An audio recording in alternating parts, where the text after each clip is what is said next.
Bueno, buenos días. Hoy vamos a presentar un paper de Radiographics que habla sobre hemoptisis, evaluación por tomografía. Fue un paper elaborado por los autores descritos en la parte inferior y lo podemos encontrar en el DOI, que está acá expuesto.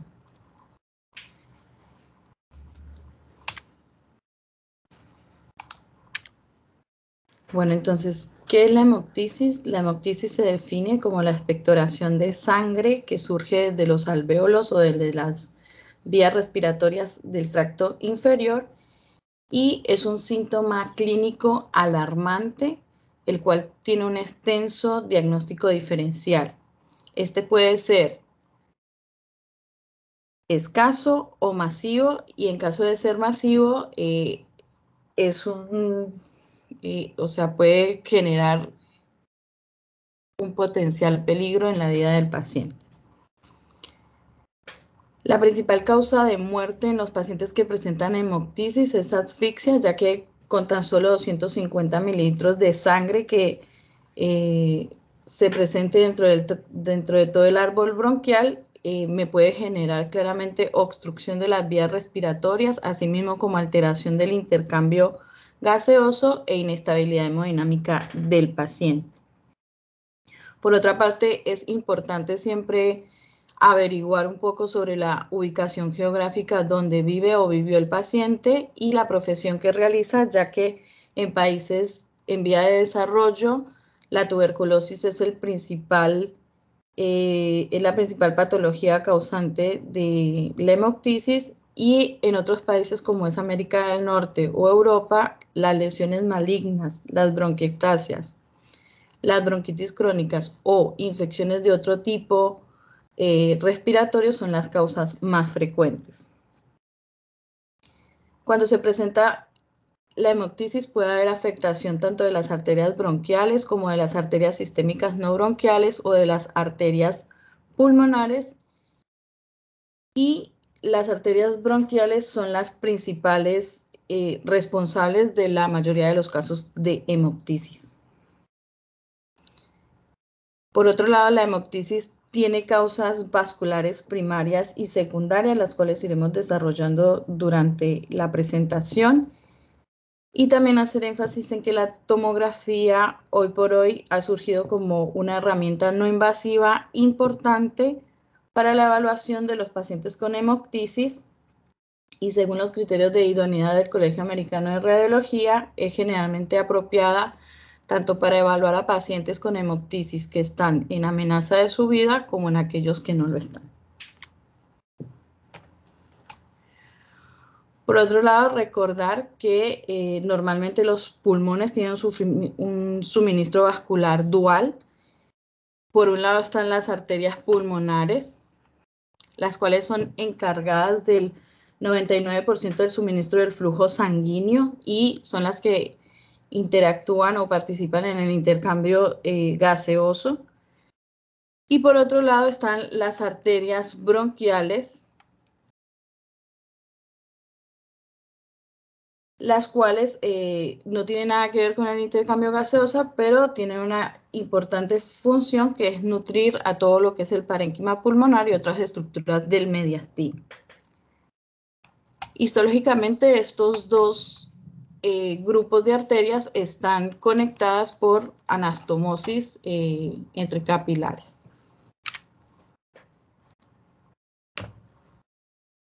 También recordar que las arterias bronquiales nacen de la aorta descendente proximal y estas se denominan ortotrópicas o ectópicas,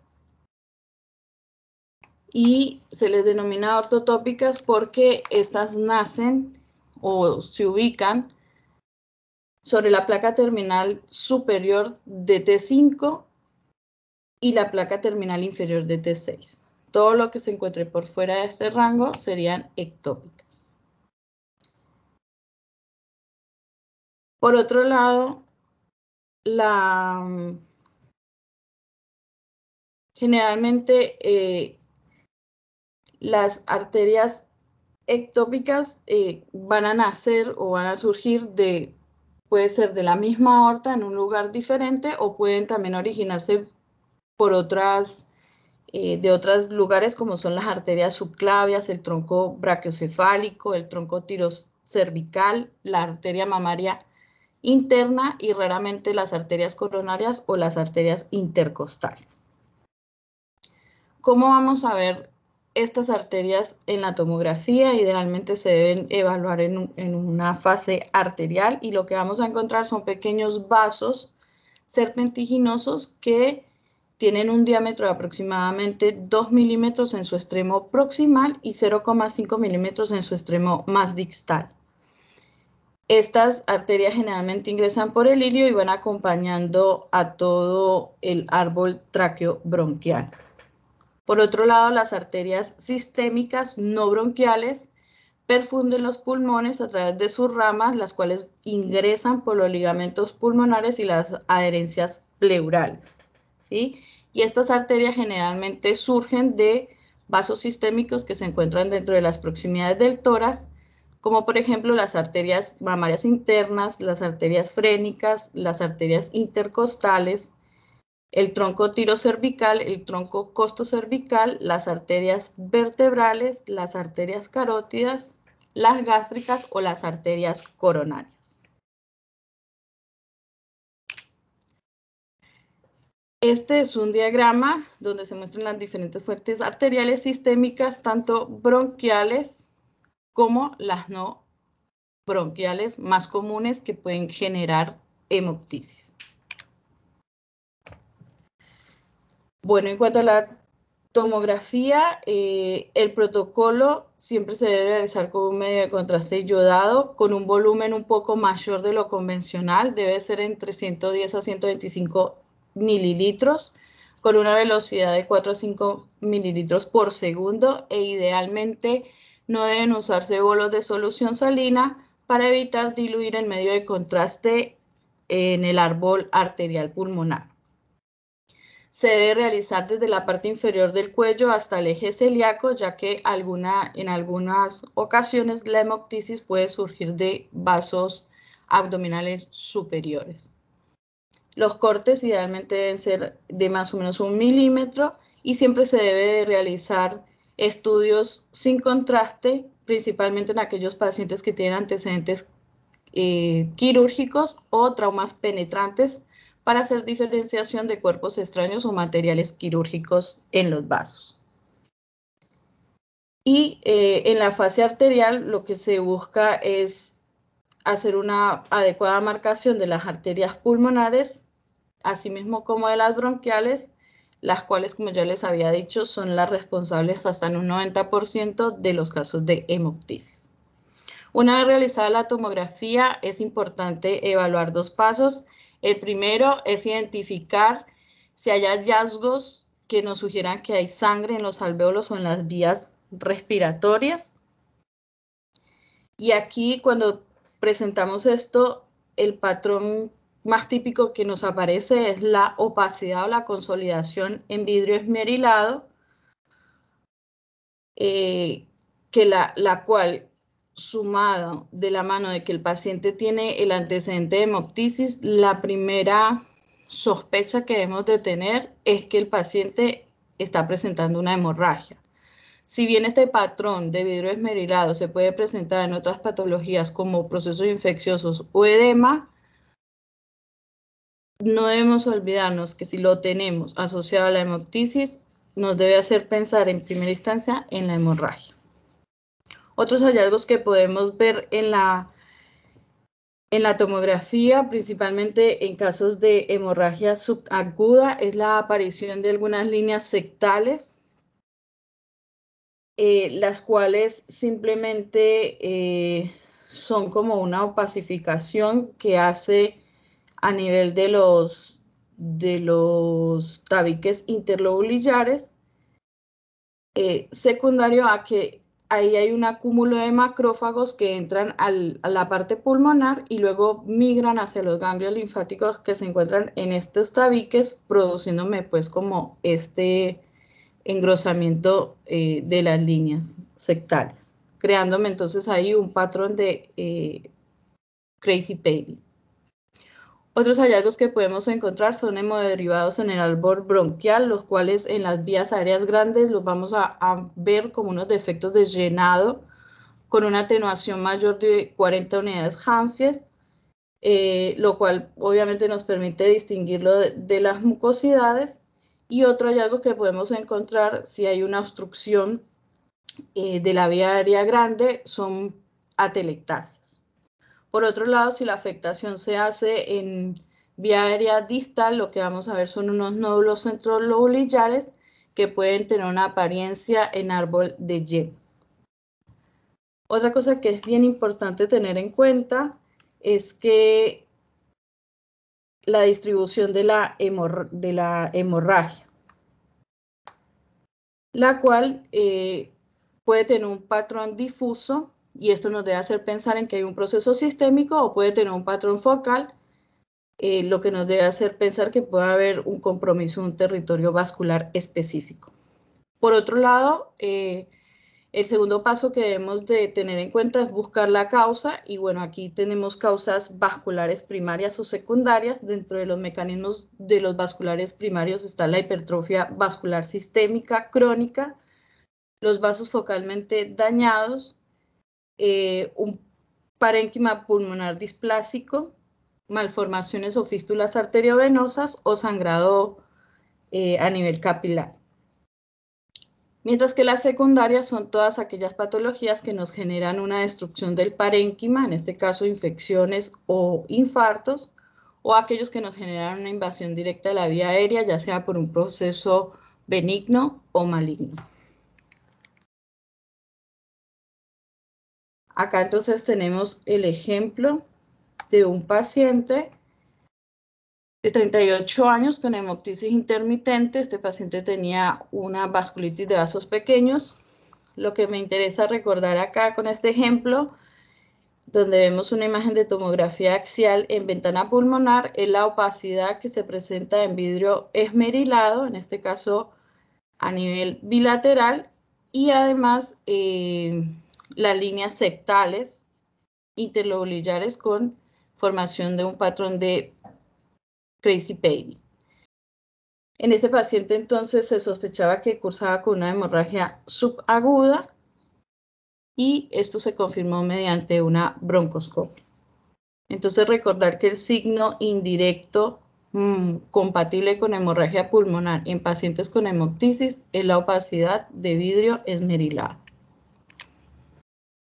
Ya entrando dentro de las causas, tenemos las causas primarias, como les había dicho, la hipertrofia vascular sistémica crónica. Básicamente se presenta cuando hay noxas, bien sea de hipoxia, inflamación crónica o estados neoplásicos, los cuales van a generar la presencia de estas citoquinas, las cuales me van a llevar a una dilatación, remodelación y angiogénesis, tanto de las arterias del sistema bronquial y no bronquial, generándome entonces la hipertrofia vascular sistémica crónica.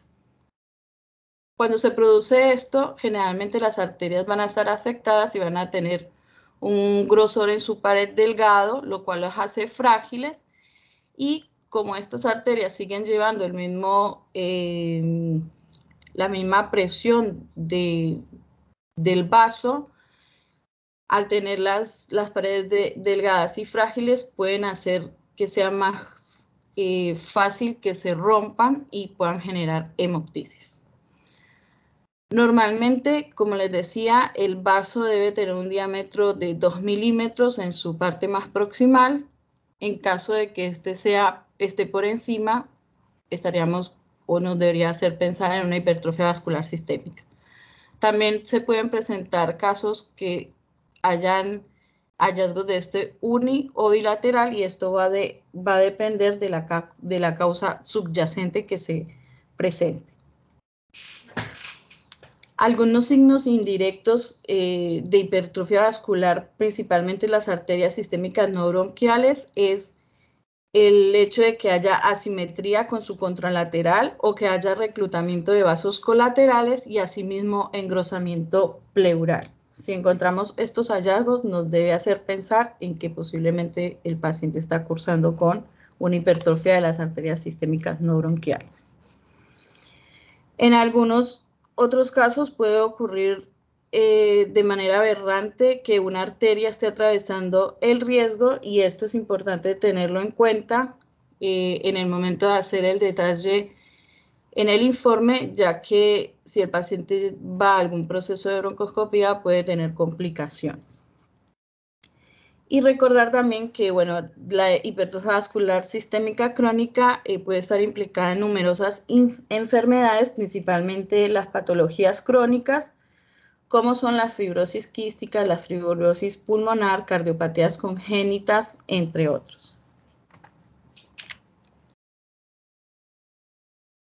Acá tenemos el caso de un paciente de 28 años que se presentó con hemoptisis y el paciente tenía antecedente de una fibrosis quística. Esto es una imagen de tomografía con contraste en un plano de adquisición coronal en una proyección de máxima intensidad, donde estamos viendo una consolidación en el lóbulo superior con pérdida del volumen y retracción iliar, y al mismo tiempo sobre el mediastino con la flecha lo que está mostrando es unas arterias bronquiales ortotrópicas que están agrandadas sobre el lado derecho. La segunda imagen es un angiograma de la arteria bronquial derecha, donde está mostrando básicamente la dilatación y de los vasos bronquiales, y al mismo tiempo está mostrando hacia la parte más distal cómo hay una, o sea, se han formado vasos colaterales. Este paciente fue llevado posteriormente a una embolización con partículas de alcohol de polivinílico y el paciente mejoró su hemoptisis. Acá tenemos otro caso, es una paciente de 90 años que tenía por antecedente una infección crónica por micobacterias y presentaba hemoptisis. En ella lo que se encontró fue una arteria bronquial derecha hipertrofiada sobre un tramo intrabronquial. Entonces, esto es una imagen de una tomografía con contraste de un plano de adquisición coronal, donde se está mostrando con las flechas amarillas las colaterales bronquiales que están agrandadas. Una de ellas está dentro del bronquio. Y bueno, este hallazgo fue el que se determinó que era el culpable de la hemoptisis de esta paciente. Al mismo tiempo, este caso lo presento haciendo énfasis en tener la precaución al momento del informe para evitar lesiones cuando se realiza algún procedimiento como broncoscopía. Este es un paciente de 34 años que tenía una lesión previa a nivel pulmonar por inhalación y se presentaba con hemoptisis recurrente. En este paciente lo que se encontró fue un aporte vascular complejo. La primera imagen es una tomografía axial en ventana de parénquima, donde lo que nos está mostrando es un pulmón que está hiperlúcido sobre el lóbulo superior derecho, y además nos está mostrando con las puntas de flecha el engrosamiento pleural circundante que tenía. Al mismo tiempo, sobre este engrosamiento se veían algunos vasos tortuosos, pero bueno, la imagen no fue traída en este momento. La segunda imagen es una tomografía de reconstrucción volumétrica, donde estamos viendo la irrigación vascular compleja que presentaba el paciente con contribuciones tanto de las arterias sistémicas no bronquiales, en este caso la torácica lateral, la mamaria interna, y también se había producido una dilatación de una de las, de una parte del árbol bronquial, como se ve acá, del lado derecho. En el angiograma que se hizo sobre la arteria subclavia, estamos viendo nuevamente toda la marcación extensa hipertrofiada de la torácica lateral de la mamaria interna y del árbol bronquial. Esta paciente entonces se le realizó en primera instancia una embolización para posteriormente hacer una resección quirúrgica. Otra de las causas primarias tenemos que son los pseudoaneurismas, los cuales se presentan por afectación de la túnica adventicia del vaso. Estas son unas lesiones inestables, los cuales hacen que tengan más tendencia a romperse, ya sea hacia el parénquima pulmonar o hacia el árbol bronquial. Los pseudoaneurismas se pueden producir en cualquiera de las arterias, ya sean bronquiales o no bronquiales, o en el árbol de la arteria pulmonar. Y claramente si afecta a la arteria pulmonar, son casos donde va a estar en peligro la vida del paciente. Sus causas pueden ser infecciosas, no infecciosas o iatrogénicas, y la causa más común va a ser la de tipo infecciosa, principalmente las neumonías, generándome pseudoaneurismas infecciosos. Si esta patología de neumonía se complica con accesos o necrosis, va a ser mucho más frecuente que aparezcan este tipo de lesiones. Dentro de las causas no infecciosas, tenemos las invasiones directas por tumores o las inflamaciones relacionadas con vasculitis o afectaciones por radioterapia o traumatismos cerrados o penetrantes. Y dentro de las causas iatrogénicas está la colocación de catéteres de Schwann o biopsias percutáneas. Otra cosa que tenemos que tener en cuenta acá es que se pueden producir pseudoaneurismas arteriales sistémicos, los cuales me pueden llevar a producir fístulas arteriales hacia el bronquio. Bueno, en la tomografía lo que vamos a encontrar son básicamente un vaso dilatado focalmente o que puede tener una forma sacular. La pared se va a ver irregular. Esto si estamos hablando de un vaso que está como hacia la parte central. Ahora, si estamos hablando de un vaso pequeño o periférico, va a ser más difícil de diagnosticarlo y lo único que vamos a ver posiblemente es un pequeño foco redondeado hacia la periferia. Hay que tener en cuenta que muchas veces los pseudoaneurismas suelen sangrar de forma intermitente.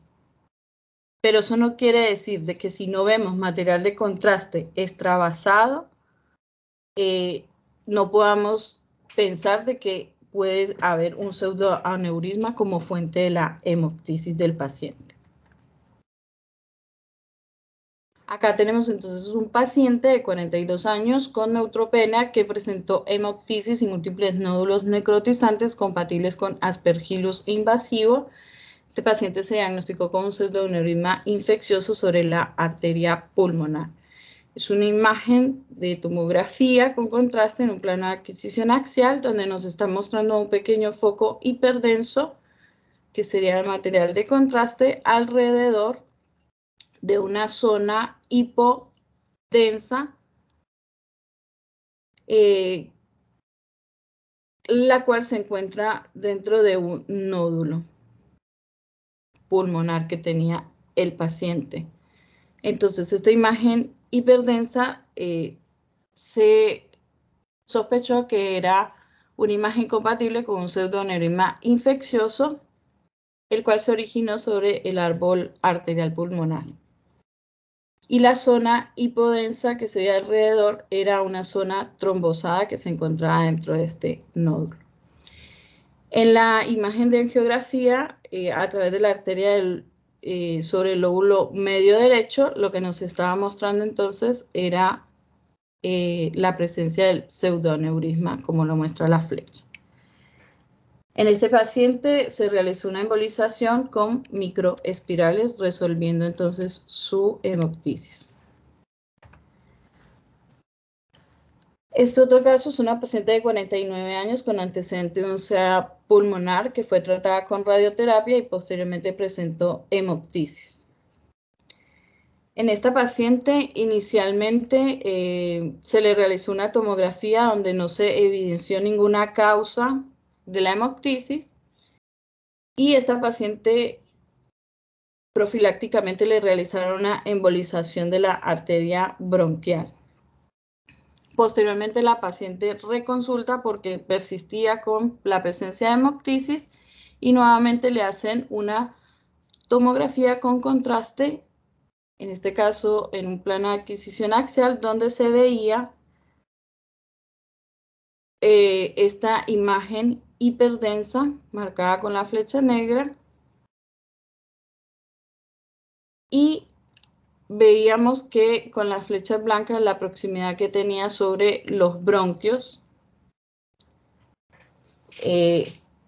dándose entonces sospecha de que esta era la causa que estaba llevando a producir la hemoptisis de la paciente. La llevan a angiografía y se confirma el pseudoneurisma que presentaba la paciente. En este caso, básicamente lo que hay que tener en cuenta es que aquellas pacientes o los pacientes que presentan hemoptisis y que tienen antecedentes de una neoplasia, hay que sospechar que pueden tener una doble como forma, o sea, que puede estar afectado a los dos sistemas, tanto el bronquial como el sistémico. En este otro caso es una paciente de 68 años con antecedente de una leucemia aguda en que se presentó una hemoptisis potencialmente mortal. En primera instancia a esta paciente se le realizó tratamiento con broncoscopía más colocación de una oclusión de balón, lo cual en su momento produjo un colapso del pulmón izquierdo y posteriormente realizaron las imágenes donde claramente estamos viendo la extravasación del medio de contraste desde la aorta hacia el bronquio principal izquierdo y dentro del bronquio lo que estamos viendo es el catéter intrabronquial.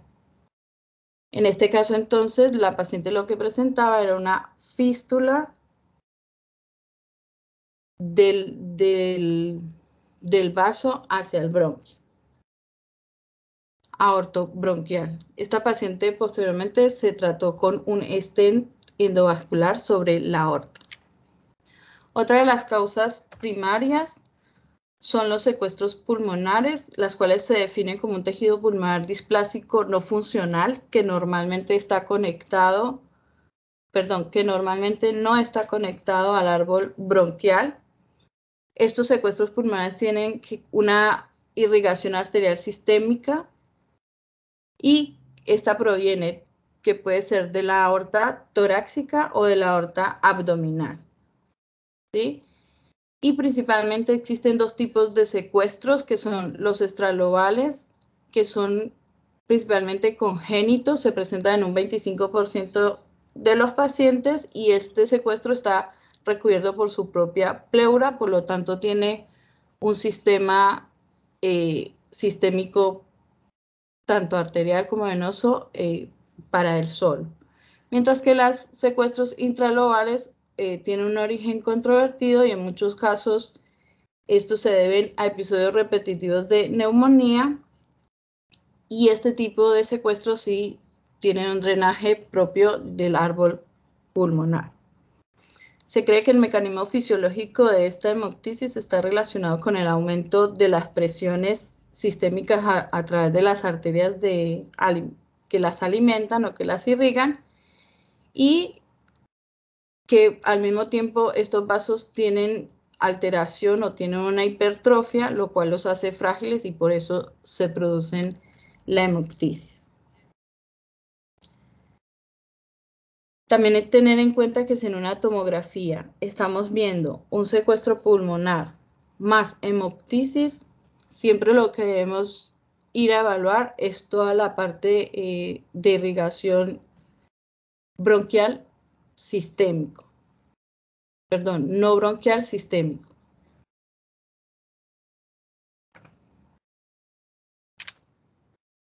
Acá entonces tenemos una paciente de 24 años con antecedente de escoliosis y de haber sido sometida a una cirugía de columna. La paciente acudía a urgencias porque presentaba hemoptisis.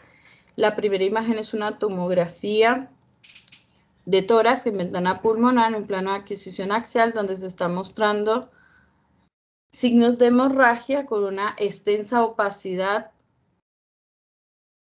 en vidrio esmerilado sobre los lóbulos medio e inferior derecho, y al mismo tiempo se está mostrando una consolidación que está sobre el lóbulo inferior derecho adyacente a la instrumentación que tuvo la paciente en su columna.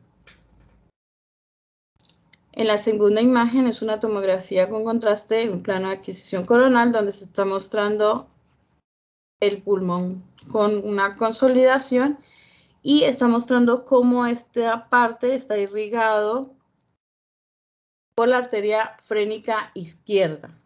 Estos hallazgos llevaron a pensar que la paciente tenía un secuestro pulmonar intralobar, probablemente debido a la inflamación crónica que presentaba la paciente por la instrumentación que tenía sobre la columna.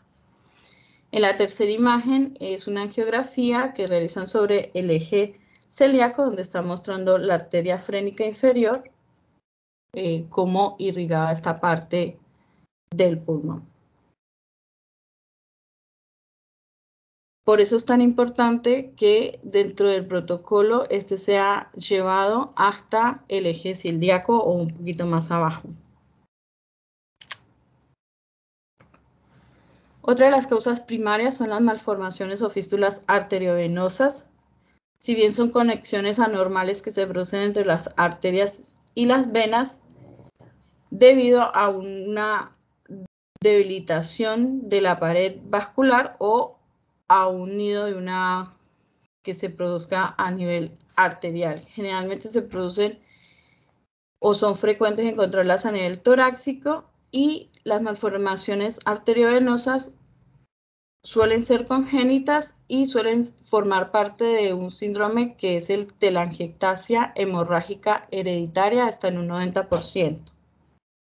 Mientras que las fístulas arteriovenosas son adquiridas y generalmente se deben a un origen traumático o iatrogénico.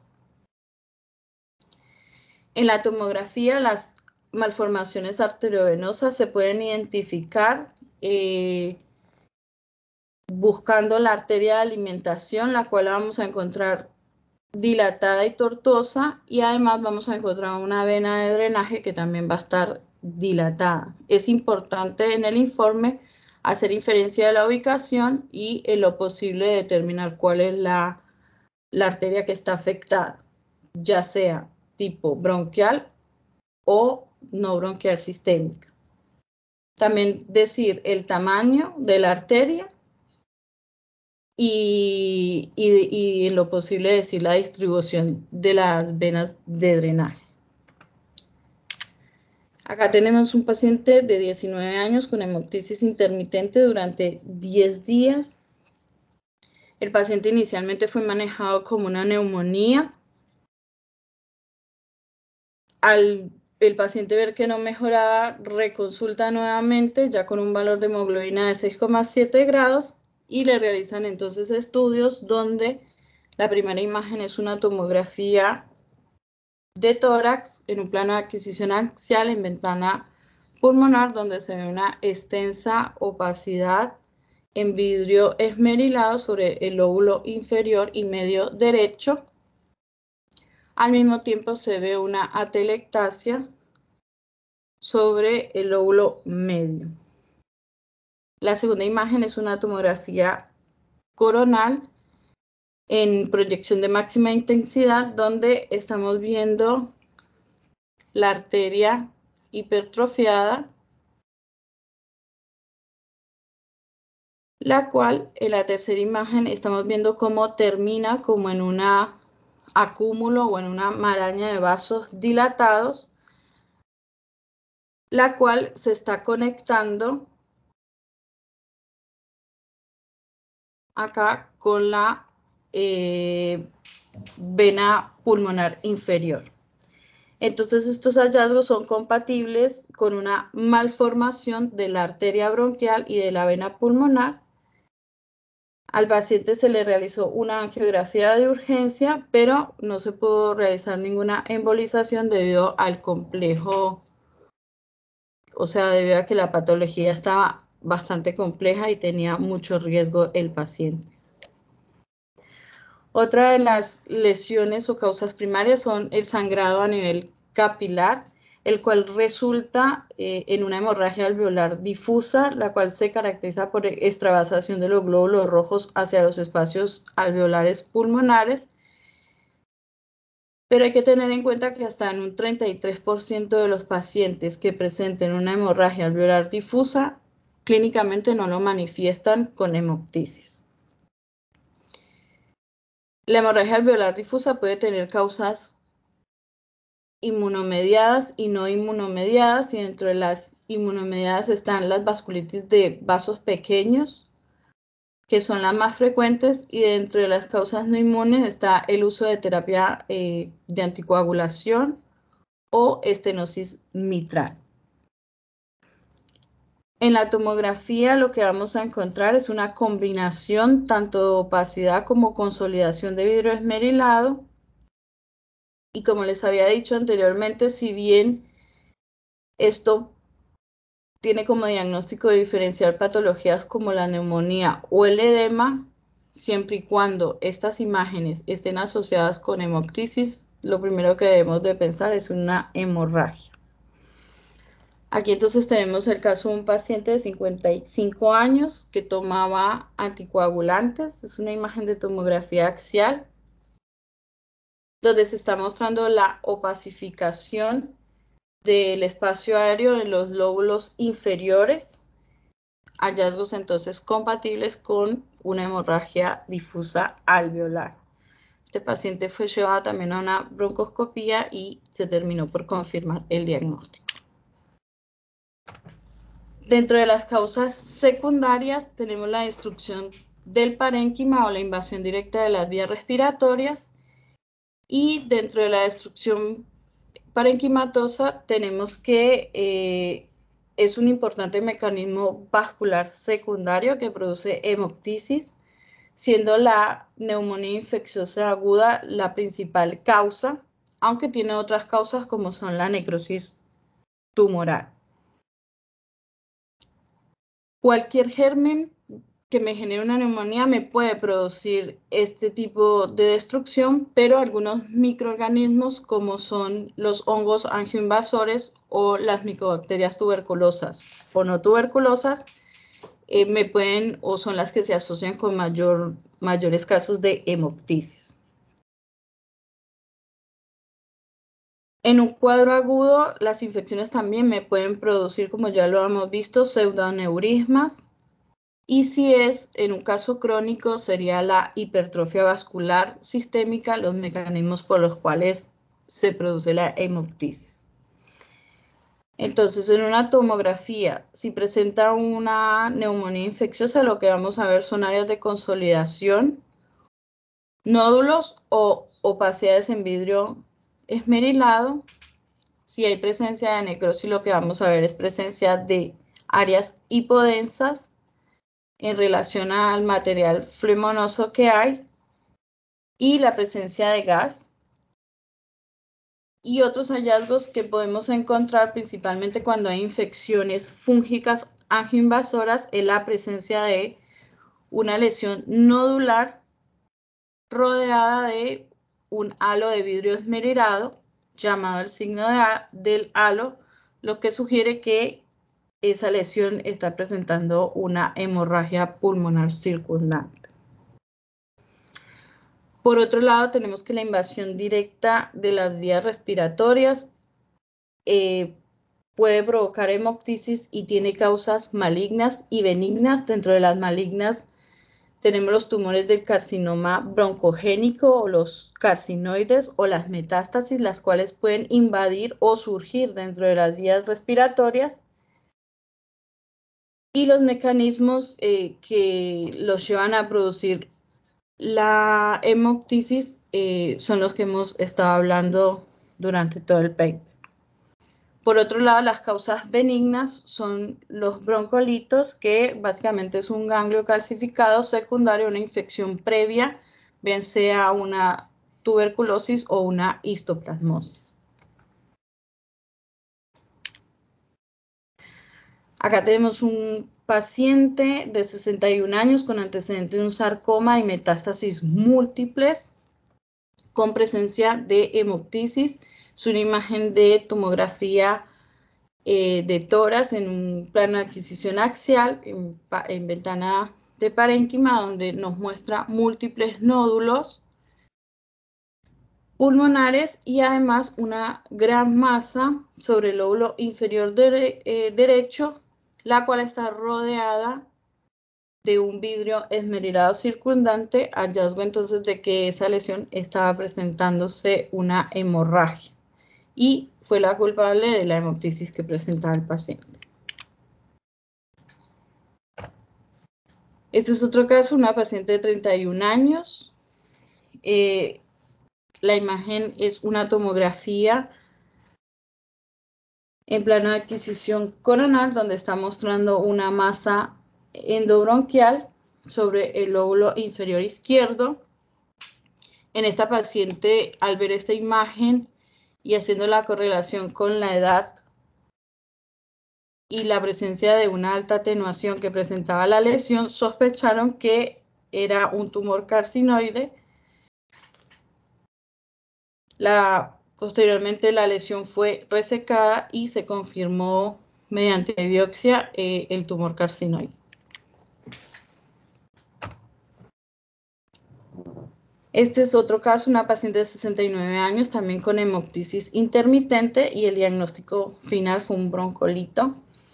Es una imagen de tomografía axial, donde se está viendo con la flecha el nódulo calcificado, el cual se encontraba cerca del árbol bronquial sobre el lóbulo medio derecho, el cual estaba generando cierta obstrucción, por lo cual generaba una pequeña atelectasia parcial. Y bueno, estos hallazgos eran compatibles con un broncolito y se consideró que era la causa fuente de la hemoptisis. Posteriormente se hizo una broncoscopia dirigida, donde se evidenció una lesión calcificada, y esto también fue llevado a estudio anatomopatológico, donde se terminó concluyendo que era un broncolito. A manera de conclusión, tenemos que la hemoptisis es una condición que pone en peligro la vida del paciente y que hoy por hoy la tomografía se ha convertido en una importante herramienta no invasiva en la evaluación de los pacientes con hemoptisis, y que para interpretar mejor estos exámenes nosotros debemos de comprender los mecanismos de la hemoptisis y sus características de imagen, las cuales nos permitirán hacer un diagnóstico preciso y oportuno. Muchas gracias.